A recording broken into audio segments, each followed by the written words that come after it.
नमस्कार दोस्तों, आपके अपने YouTube चैनल देव कोचिंग क्लासेस सिंघाना में आपका हार्दिक स्वागत है।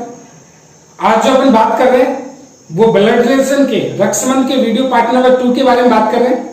तो रक्षमन के पिछले वीडियो में मैंने आप लोगों को बता दिया था कि अगर कोई बराबर की पीढ़ी उसको बराबर में रखना है, ऊपर नीचे की पीढ़ी उसको ऊपर नीचे रखना है, और यदि इनमें से अगर कोई महिला हो तो उसके ऊपर गोला या डैश लगा देना, जिससे अपन को ये पता चल जाए कि ये क्या है कि महिला है। आज जो अपन इसमें रक्षाबंधन में आगे जो बात करेंगे वो इस टाइप वाले क्वेश्चनों की बात करेंगे। जैसे क्वेश्चन आता है कि एक पुरुष और एक महिला एक साथ एक बस में यात्रा कर रहे थे। जब किसी अन्य महिला ने, यानी कि कोई थर्ड पर्सन, उस महिला से पूछा कि इस पुरुष से तेरा क्या संबंध है, यानी कि किसी अन्य महिला ने उस महिला से पूछा कि इस पुरुष से तेरा क्या संबंध है, यानी कि किस प्रकार रिलेटिव है, तब उसने जवाब दिया कि इसके पिता की इकलौती पुत्री। तो दोस्तों सबसे पहले तो मैं आपकी तीन बातें क्लियर कर देता हूं। पहला तो इकलौती पुत्री। तो इकलौती पुत्री का मतलब क्या होता है कि अकेली पुत्री है, पुत्र कितने भी हो सकते हैं।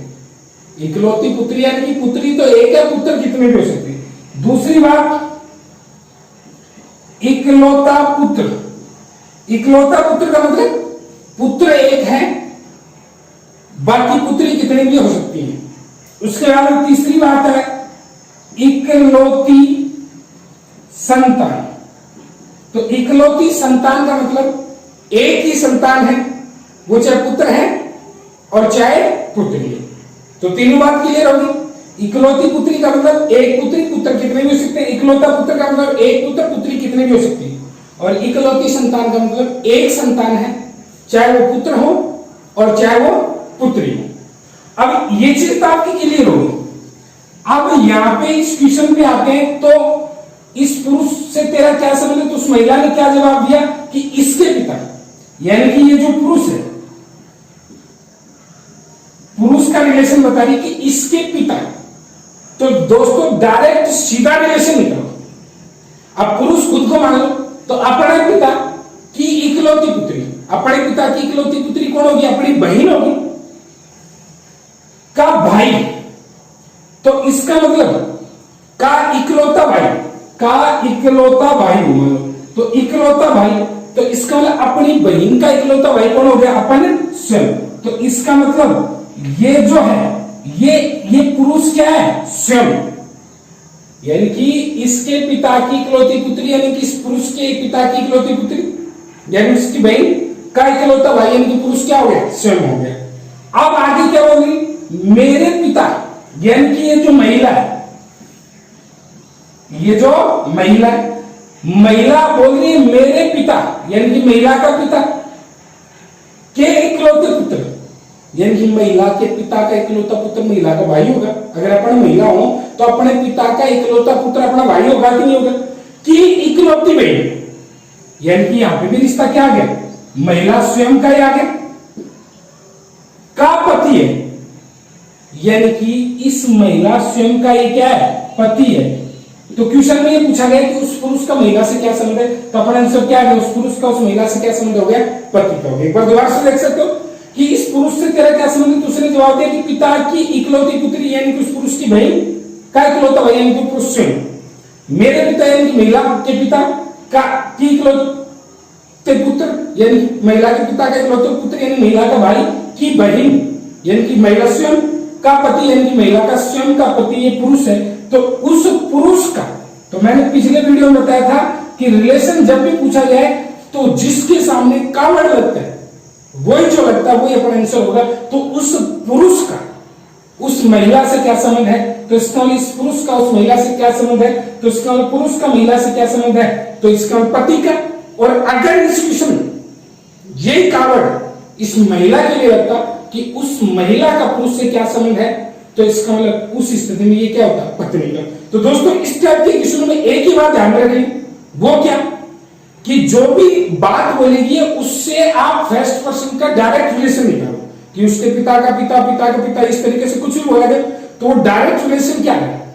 फिर जो सेकंड पर्सन है उसका भी उससे डायरेक्ट रिलेशन निकालो, और फिर दोनों का डायरेक्ट रिलेशन निकाल के फिर उसको देखो कि इस डायरेक्ट रिलेशन से क्या हो सकता है। अब इसी क्वेश्चन को ये अगर इस क्वेश्चन में बोल दिया था कि एक साथ बस में यात्रा कर रहे थे, या फिर एक साथ बाग में टहल रहे थे, तो भी वही बात है। अगर इसी क्वेश्चन को ऐसे बोल दिया था कि एक पुरुष की तस्वीर की तरफ इशारा करते हुए महिला ने कहा, तो बात तो हुई। एक पुरुष की तस्वीर की तरफ इशारा करते हुए महिला ने कहा और फिर ये आगे वाली लाइन जुड़ जाए, तो बात वही जाती। तो इस तरीके से अगला जो क्वेश्चन होगा वो क्या होगा, देखो। एक महिला की तस्वीर की तरफ इशारा करते हुए दीपक ने कहा कि इसके पुत्र के पिता की पत्नी मेरे भाई के पिता की पत्नी है, तो बताओ दीपक का तस्वीर से क्या संबंध है। तो इसमें तस्वीर की तरफ इशारा करने वाला क्वेश्चन वही हो गया पिछली टाइप का। इसमें तस्वीर की तरफ बोल दिया, कई बार आदमी खड़ा रहता है उसकी तरफ इशारा करके बोल देता है, कई बार यहाँ पे छायाचित्र बोल दिया जाता है, कई बार फोटोग्राफ बोल दिया, कुछ भी बोल देते। मैंने क्या बताया, डायरेक्ट रिलेशन निकाला। तो सबसे पहले आप लोग ये तो एक महिला लेंगे, महिला, फिर उसके बाद में इस साइड में किसको ले लिया, दीपक, क्योंकि कह कौन रहा है, दीपक कह रहा है। अब क्या कह रहा है दीपक, इसके पुत्र के पिता यानी कि महिला के पुत्र।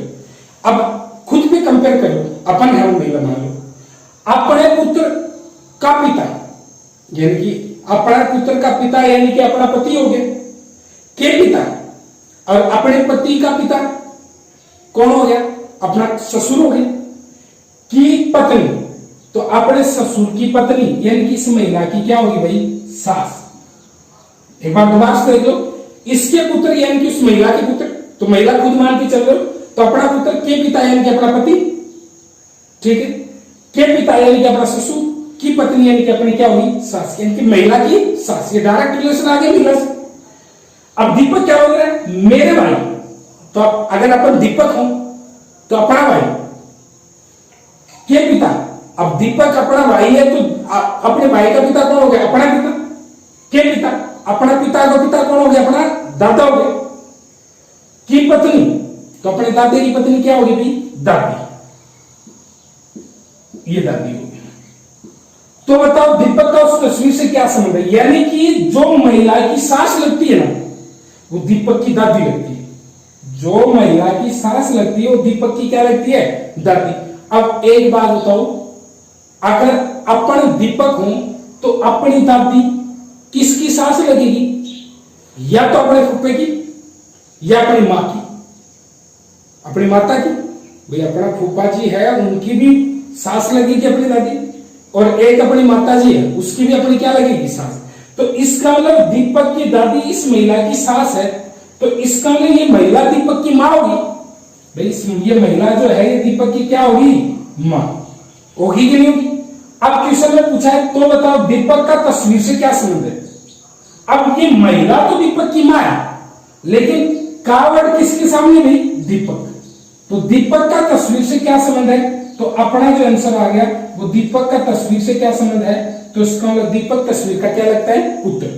तो क्वेश्चन में अपने को पूछा गया था दीपक का क्या तस्वीर से क्या संबंध है, तो दीपक का तस्वीर से क्या संबंध है, तो दीपक तस्वीर का क्या हो गया, पुत्र।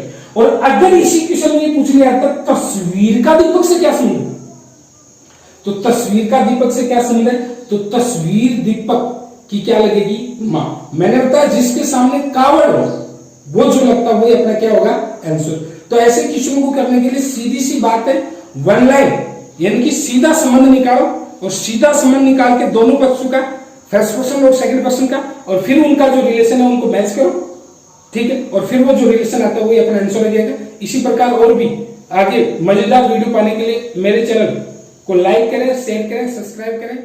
धन्यवाद।